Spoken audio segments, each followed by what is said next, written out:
안녕하세요. 오늘은 베란다에 있는 식물들이 한파를 겪고 나서 어떤 모습인지 보여드릴 거예요.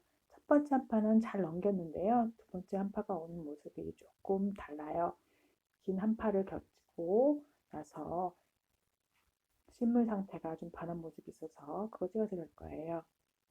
젤라늄이 꽃이 피기 시작했거든요. 근데 다른 집들은 10월달이나 가을쯤에 꽃을 풍성히 피고 지금쯤은 꽃이 한두 송이 겨우 올라오면서 겨울 꽃무렵을 마무리할 텐데요. 저희 집 같은 경우는 가을에 꽃을 보지 못하고 이제 막 꽃이 올라오기 시작했어요. 그나마 빛이 안 들어와서 LED 등을 비춰진 다음부터 이렇게 꽃이 올라오고 있는 상태예요.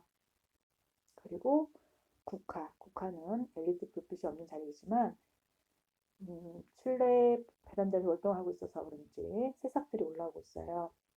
그래서 보시면 아주 조그맣게 원가지들은 죽고 몇 가지에서 새싹들이 올라오고 있는데요. 위에 원가지들이 제가 좀 짧게 친다고 쳤지만 남아있는 가지들에 대해서 방해가 될까봐 그거 오늘 가지치기 해서 밑에 있는 새순들이 올라올 때 방해가 되지 않도록 하기 위해서 가지치기 해줄 거예요. 노지 활동하는 식물 같은 경우는 아직은 새순이 올라오지 않을 텐데요. 저희 집은 이제 베란다이기 때문에 새순이 올라오는 거고요. 노지 활동 할 때도 가을 끝나고 꽃이 질 무렵에는 가지치기를 해서 깔끔하게 정리를 해주잖아요. 근데 제가 매번 국화를 사보면 가지치기를 완전히 했을 때는 겨울에 저 베란다 나지 못하고 죽는 경우가 있어서 이번에 제가 좀 작년부터 좀 짧게 남아있도록 가지치기를 하고 있어요. 작년 같은 경우에도 월동하기 위해서 원가지를 다 자르지 않고요. 일정량 남기고 월동을 했는데 작년에는 에디슨 불빛 밑에서 겨울을 났기 때문에 원가지가 시들지 않고 계속 성장을 해서 여름까지 자라다가 가을에 꽃을 보지 못하고 시들어 죽었어요. 올해는 LED 불빛을 비춰주지 않아서 빛이 부족해서 원가지는 시들고요. 밑에 새순들이 올라오고 있는 중이에요. 가을에 꽃을 봤으면 좋겠어요. 잘 자라는 아이도 있지만 커피나무처럼 이렇게 시들어서 낙엽이 지는 아이들도 생겼어요. 커피나무가 12월 한파 때는 1차로 온 한파는 잘 견뎠는데요. 이번 1월 달에 온 2차 한파 때는 조금 상태가 조금 안 좋은 상태예요. 이번 한파 때는 얘들가 낙엽을 주면서 자꾸 떨어지고 있어요. 냉해를 입은 건지 아니면 제가 춥다고 너무 보온을 해서 통풍이 안 돼서 그런 건지 모르겠는데요. 냉해 쪽에 가깝지 않을까 싶어요. 그동안은 물을 아주 조금 찔끔찔끔 줬거든요. 그러다가 냉, 날씨가 따뜻했기 때문에 그동안 따뜻해서 물을 요번엔 한번 듬뿍 줬는데 그 후로 얼마 있다 한파가 오는 바람에 얘가 냉해를 입지 않았나 싶어요. 겨울철에 화분에 물을 줄 때는 뭐 한 달에 한 번 주세요, 두 달에 한 번 주세요 이러는데요. 저 같은 경우는 물을 아주 소량씩 조금만 주고 입이 약간 차든다든가 이러면 조금 또 소량 주고 이렇게 한마디로 죽지 않을 정도만 물을 주는데요.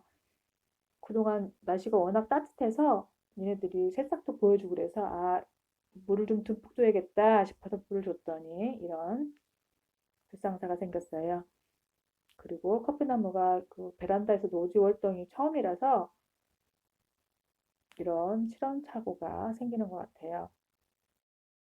얘를 그냥 계속 밖에서 키울지 아니면 알로 다시 들여야 할지를 고민하고 있어요. 그런데 아마 계속 더 밖에서 키우지 않을까 싶어요. 왜냐면 내년에도 노지에서 월동을 해야 되기 때문에 여기서 노지 월동이라는 것은 저는 베란다를 말하는 거예요. 베란다에서 월동을 해야 되기 때문에 얘를 들인다면 다른 식물들도 계속 들여야 하기 때문에 한번 실험 삼아서 올해 한번 계속 내려서 키우지 않을까 싶어요. 뿌리만 얼어 죽지 않게 앞으로는 물을 조금만 소량으로만 줄 생각이고요. 그리고 뿌리가 살아있다면 봄이 되면 새싹이 나올 거라고 한번 생각해 봐요.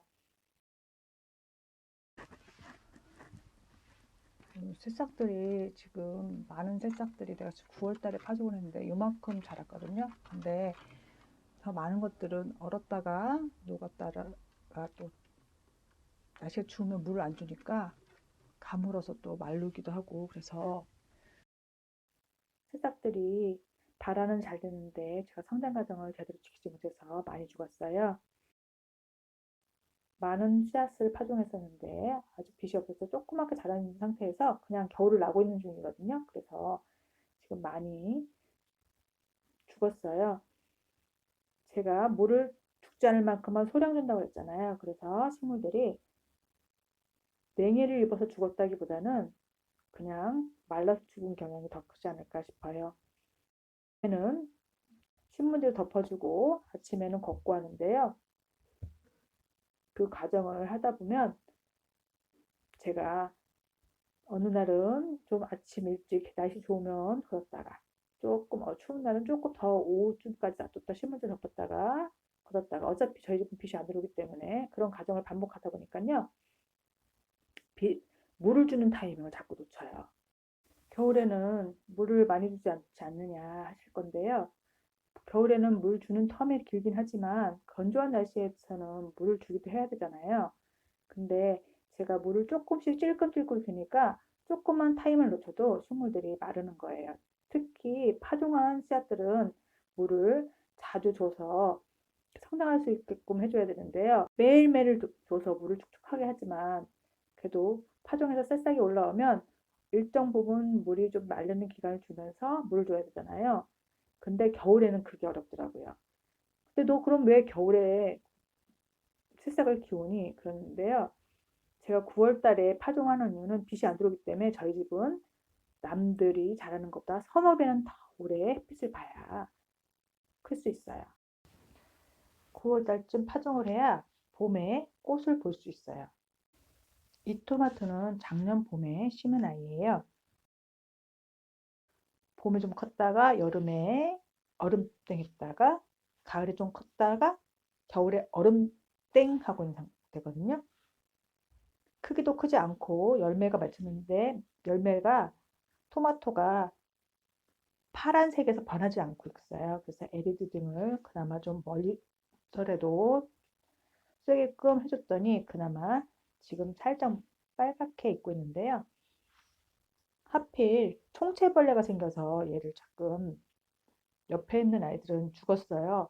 제가 자꾸 입을 따다 보니까 겨울이라 빛도 없는데 강압성을 못하는 데다가 입이 없으니까 더 시들시들하더니 죽더라고요. 그래도 다른 데 옮기지 않기 위해서 다 입을 따주고 있어요. 총체벌레가 생긴 자리들은 따주고 그리고 총체벌레가 없어도 그 벌레들이 앉아있던 자리가 까맣게 얼룩얼룩지잖아요. 그러면 거기에 곰팡이균들이 좀 많이 생기는 것 같아요. 그래서 그런 걸 방지하기 위해서 입을 다 따줬더니 성장이 더뎌요. 호야는 좀 물을 좀 말렸더니 지금 잎이 아주 얇게 물기가 없이 마르고 있어요. 통통하지 않고요. 그리고 워터코인은 실내에 들였다가 다시 밖으로 빼놓은 상태예요. 실내에 들였더니 공기가 뜨거우니까 얘가 자꾸 짓물러요. 물이 뜨거우니까 짓물러서 안에서 짓무르나 밖에서 짓무르나 똑같아서 그냥 밖에 지금 내놓는 상태예요. 근데 안보다는 바깥쪽이 좀 선선해서 그런가 조금 덜 짓무르긴 하는데요. 냉해가 있지 않도록 저녁에는 비닐을 한 겹 씌워서 키우고 있는 상태여서 성장은 하지 않고요. 지금 얼음땡 모습 그대로 아주 짧게 있는 상태예요. 날씨가 좀만 따뜻해져도 성장을 빨리 하는 아이라 뿌리만 얼지 않게끔 하고 있어요. 저희 집 식물들은 이렇게 겨울을 나고 있고요. 오늘의 이야기는 여기까지고요. 새로운 도전에 구독, 좋아요로 용기를 주시면 감사하겠습니다. 다음에 또 만나요.